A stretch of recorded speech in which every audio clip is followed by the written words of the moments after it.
Bismillahirrahmanirrahim. Assalamualaikum warahmatullahi wabarakatuh. Ketemu lagi dengan saya Suntana di channel Sun Story. This is Story of My Life. Apa kabar teman-teman? Insya Allah sehat semua ya.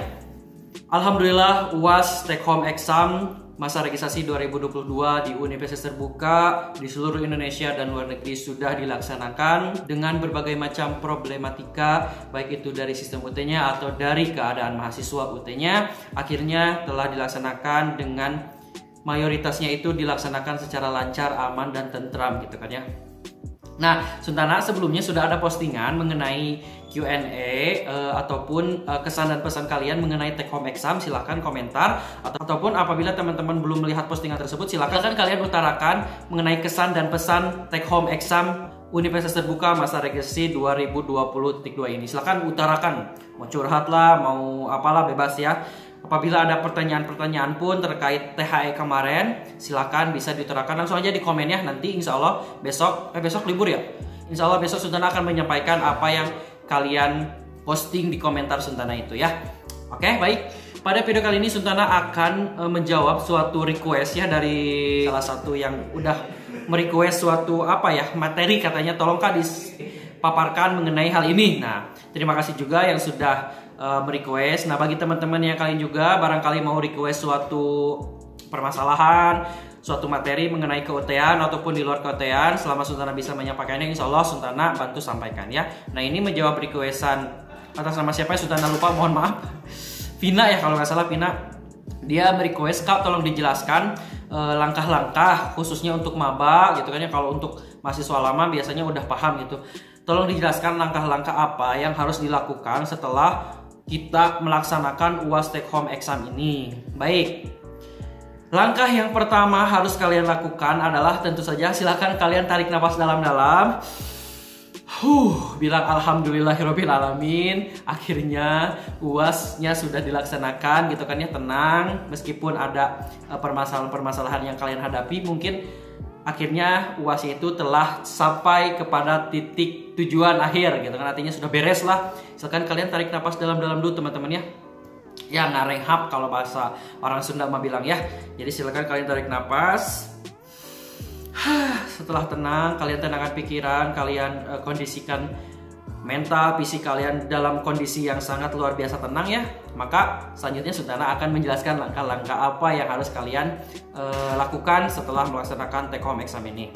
Oke, langkah selanjutnya yang harus kalian lakukan adalah menunggu nilai, tentu saja ya. Kapan nilai dikeluarin ya? Kalau melihat kalender akademik, nilai itu akan dirilis kalau misal tanggalnya tidak telat ataupun tidak ada masalah dalam perilisan nilai itu, dia akan dirilis tanggal 1 Februari teman-teman ya. Kalau nggak salah, silahkan kalian cek dulu kalender akademik. Untuk cek kalender akademiknya bisa dilihat di website UT Bandung, tentu saja di www.ut.ac.id. Nah, jadi langkah selanjutnya nunggu nilai tuh. Jadi bisa dipastikan kalau kemarin mungkin saya nggak upload BJU-nya gitu kan ya. Nah, itu kemungkinan udah jelas nilainya menjadi E, kecuali ada keajaiban gitu kan ya. Ada kegagalan sistem gitu, tahu-tahu dapat A misalnya ya. Tapi tidak mungkin sih, toh karena tidak upload otomatis kan nggak ada yang harus dinilai gitu kan ya. Jadi dari masa sekarang itu sampai dengan nanti, sekarang itu para pemeriksa jawaban UAS kalian itu sudah mulai, teman-teman sudah mulai mengkolektifkan jawaban kalian, sudah mulai memeriksa jawaban kalian. Jadi apabila teman-teman yang memang minta solusi upload kembali di link yang lain, itu sudah tidak bisa karena semua sistem sudah dikunci dan semua data-data alias jawaban kalian yang sudah diupload di WebTH itu sudah kami kolektifkan, artinya sudah dalam persiapan mau dinilai gitu kan ya.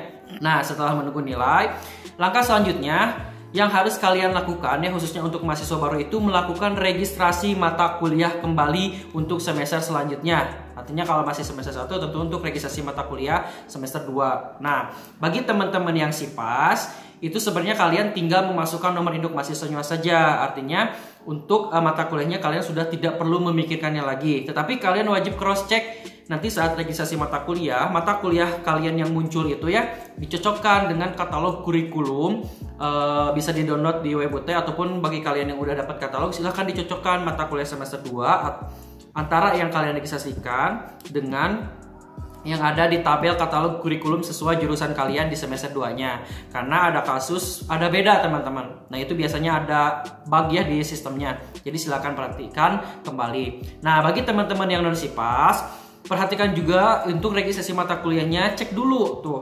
Mata kuliah yang sebelumnya sudah diambil, jangan sampai diregistrasikan lagi. Karena di sistem UT itu dia tidak ada peringatan bagi teman-teman yang sudah mengalami mata kuliah A itu, kalau diregistrasikan mata kuliah A itu di semester selanjutnya itu tidak ada peringatan, dan itu sering terjadi. Akhirnya kalian mengulang, bayar lagi padahal nilainya sudah bagus gitu. Nah, sebenarnya untuk melakukan registrasi mata kuliah itu efektifnya dilakukan setelah nilai UAS semester ini ada gitu ya, artinya sudah dirilis. Jadi kalau dirilis tanggal 1 Februari ya kalian silakan lakukan registrasi mata kuliah setelah 1 Februari itu. Nah, kalau lihat kalender akademik itu batas registrasi mata kuliah semester selanjutnya itu dia tanggal 10 Februari teman-teman. Untuk mahasiswa baru ya, artinya yang sudah semester 1 sekarang. Tetapi untuk mahasiswa yang baru daftar, barangkali ada yang nonton video ini, kalian itu batas registrasi mata kuliahnya itu sampai dengan tanggal 27 Januari. Oke?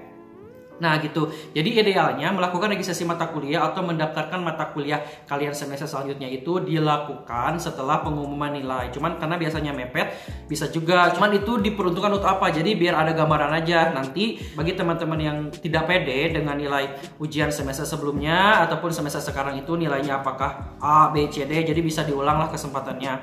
Kalau untuk SIPAS, dia diulangnya itu tidak bisa, kalau gini, amit-amitnya misal ada 3 mata kuliah yang tidak diupload ya semester ini itu otomatis nilainya E. Sementara nanti di semester selanjutnya itu ada 6 mata kuliah totalnya misal 20 SKS.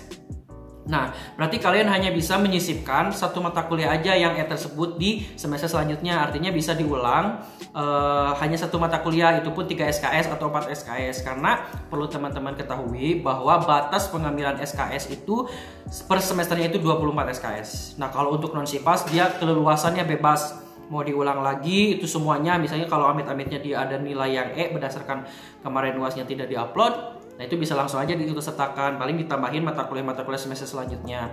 Tapi itu juga berdampak berarti semakin banyak tuh mata kuliah yang memang belum diambil. Nah itu ya, jadi untuk melakukan registrasi mata kuliah, terlebih untuk mengulang ya. Untuk mengulang itu bisa 2 metode teman-teman. Seperti video sebelumnya sudah jelaskan, metodenya bisa ujian online-nya aja atau sistem ujian online atau SUO. Itu biasanya ujiannya saja, artinya biasanya dilaksanakan di kantor UT Bandung ya kalau misal UT Bandung. Kalau UT lain dilaksanakan di kantor UT masing-masing. Atau mengulangnya juga disamakan atau dibarengi gitu ya, dibarengkan apa kata-katanya. Intinya bersamaan dengan mata kuliah semester selanjutnya yang belum kalian ambil. Jadi disisipkan tadi. Jadi ada tutornya, nanti UASnya ikut ke bulan Juni berarti ya. Kalau SUO-nya itu biasanya lebih cepat ataupun lebih lambat setelah UAS. Gitu. Nah, itu langkah-langkah yang harus kalian lakukan ya. Nah, paling langkah terakhir yang harus kalian lakukan itu Sultana kasih tahu dulu. Untuk tutorial online semester selanjutnya itu dilaksanakan tanggal 23 Maret kalau nggak salah ya. Silahkan kalian cek kalender akademik ya, tanggal 23 Maret. Nah sebelum itu, langkah ketiga yang harus kalian lakukan adalah setelah kalian melakukan registrasi mata kuliah, sudah dicek semuanya, lalu kalian bayar. Setelah bayar, hal yang sangat penting wajib kalian lakukan adalah aktivasi e-learning ataupun klik form ketersediaan mengikuti tutorial di e-learning. Dan ini sangat fatal apabila tidak dilakukan. Sebagaimana kita ketahui, banyak teman-teman yang kemarin tidak ikut tuton karena lupa aktivasi ataupun ngeklik form ketersediaan mengikuti tuton. Artinya nanti setelah bayar, biasanya ditunggu dulu beberapa minggu ya. Nanti baru bisa dia melakukan aktivasi ataupun klik form ketersediaan mengikuti tuton. Nah pokoknya kalian masuk e-learning.ut.ac.id, silakan kalau yang belum aktivasi silakan aktivasi. Kalau yang sudah dulu pernah punya akun silakan tinggal login saja. Lalu klik formulir ketersediaan mengikuti tuton. Nah si formulir ketersediaan mengikuti tuton itu baru bisa diklik biasanya setelah kalian melakukan pembayaran. Artinya apabila belum dibayar biasanya belum berhasil dan itu belum tersimpan dengan baik di sistem UT-nya. Nah ini sangat penting sekali ya teman-teman, si klik form tuton ini wajib kalian lakukan agar supaya apa? Nanti biar kalian itu bisa mengikuti tutorial online gitu kan ya. Nah dan itu wajib kalian lakukan setiap semesternya. Artinya kalau tidak diklik ya tidak bisa ikut tuton gitu kan ya. Nah ini sangat penting, kenapa? Kita tidak tahu semester selanjutnya itu apakah akan tetap ada TMK tugas mata kuliah bagi teman-teman yang memang tidak ikut tutor seperti semester sebelumnya. Bahaya kalau misal kalian nanti tidak ada TMK lagi gitu kan ya. Jadi dan nilainya murni dari UAS. Nah itu jadi kontribusi nilainya sangat sedikit. Oke, paling itu dulu langkah-langkah yang harus kalian lakukan ya. Di review lagi. Jadi yang pertama itu silakan kalian tenangkan diri dulu. Bila perlu liburan-liburan dulu lah. Terus yang selanjutnya kalian menunggu nilai keluar. Terus langkah selanjutnya kalian silakan registrasi mata kuliah, baik itu SIPAS atau non SIPAS. Silakan kalian registrasikan sesuai keinginan kalian. Kalau non SIPAS, kalau SIPAS dia sudah ditentukan. Tetapi jangan lupa apa yang kalian registrasikan itu harus kalian cross check kembali kebenaran mata kuliahnya, kode mata kuliahnya antara di lembar registrasi pembayaran sama di katalog kurikulum Universitas Terbuka yang terbaru ya. Bagi teman-teman yang belum mempunyai katalognya silahkan download di Webut ya. Ada katalog kurikulum sama katalog sistem penyelenggaraan. Baik, sekian dulu yang dapat Suntana sampaikan. Mohon maaf kalau dari segi penyampaiannya kurang bisa dimengerti, kurang bisa dipahami. Maka dari itu silakan bagi teman-teman yang mau berkomentar di bawah bertanya, silahkan ya utarakan. Tapi mohon maaf bagi teman-teman yang bertanya, sebenarnya jawabannya ada di video. Suntana tidak jawab gitu kan ya. Yang mungkin karena sibuk juga ataupun memang tidak dijawab. Toh sudah Suntana jelaskan di video. Mungkin Suntana nggak tahu ya kalian nonton dari awal sampai akhir atau enggak. Tapi Suntana harapkan kalian nonton dari awal sampai akhir. Agar apa? Agar informasi yang Suntana sampaikan ini bisa sampai gitu kan ya. Karena Suntana menyampaikan ini atas dasar perhatian lah kepada kalian. Biar tidak salah langkah ataupun biar tidak tersesat gitu kan ya, karena di sini Suntana niatnya baik, jadi mohon ditonton dari awal sampai akhir gitu ya. Demi apa? Demi ya niat Suntana, kebaikan Suntana itu bisa kalian dapatkan manfaatnya. Oke, paling itu saja. Terima kasih atas perhatiannya. Jangan lupa like, comment, subscribe, bebas sih. Wassalamualaikum warahmatullahi wabarakatuh. Bye bye.